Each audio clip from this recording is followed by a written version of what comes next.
అత్యాచారం చేసి నుండి ఊరి తీయాలి, మెడపట్టి గొంతు పిసికి కాల పెట్టాలి. నేను చెప్పేదంత లోకం మొత్తం వినపడాలి.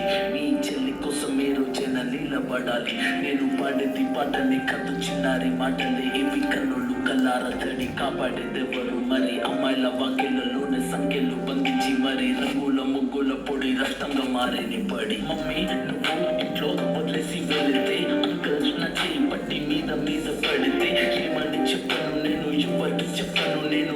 మీరే నేర్పించారు పెద్దోళ్ళు దేవుళ్ళు అని. ఎంతో మమ్మీ పుట్టించాడు డాడీ నన్ను, అసలు వినాలనుకున్న నేను చందమామ కథలు.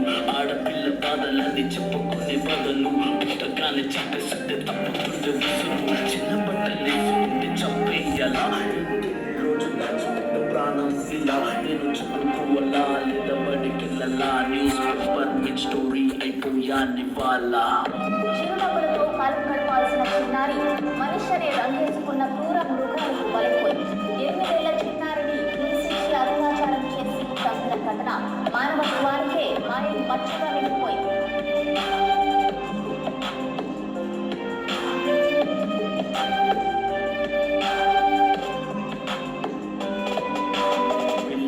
పిల్లాని కాలేజీకి వెళ్ళాను, డిస్టింక్షన్ కొట్టేసి డిస్ట్రిక్ట్లు దాటాను. సిటీకి రాగానే సిటీలు కొట్టారు, నల్లగున్నానని నేను నవ్వుల పాలయ్యాను. తల మీద చెయ్యి వేసి దీవించే గురువులు నడు మీద చెయ్యి వేసి కోరారు పరుగులు. చిక్క పిల్లలాగా నేను తీశాను పరుగులు, చనిపోయిన కూడా మీద పడ్డారు పురుగులు. ఏదో సాధిద్దామని క్లాసెస్ కి వెళ్తే ఓ వ్యక్తిలో అంటున్నా వెంట పడనే.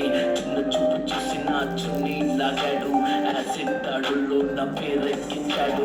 రోడ్డు మీద రేపు చేసి రోగాలతో చెప్పారు. ఇది విన్న మా డాడీ కుక్క పెట్టి ఏడ్చాడు. క్యాండిల్ పట్టుకొని వాకింగ్ చేస్తారు, క్యాండిల్ ఆరిపోగానే ఇంటికెళ్ళి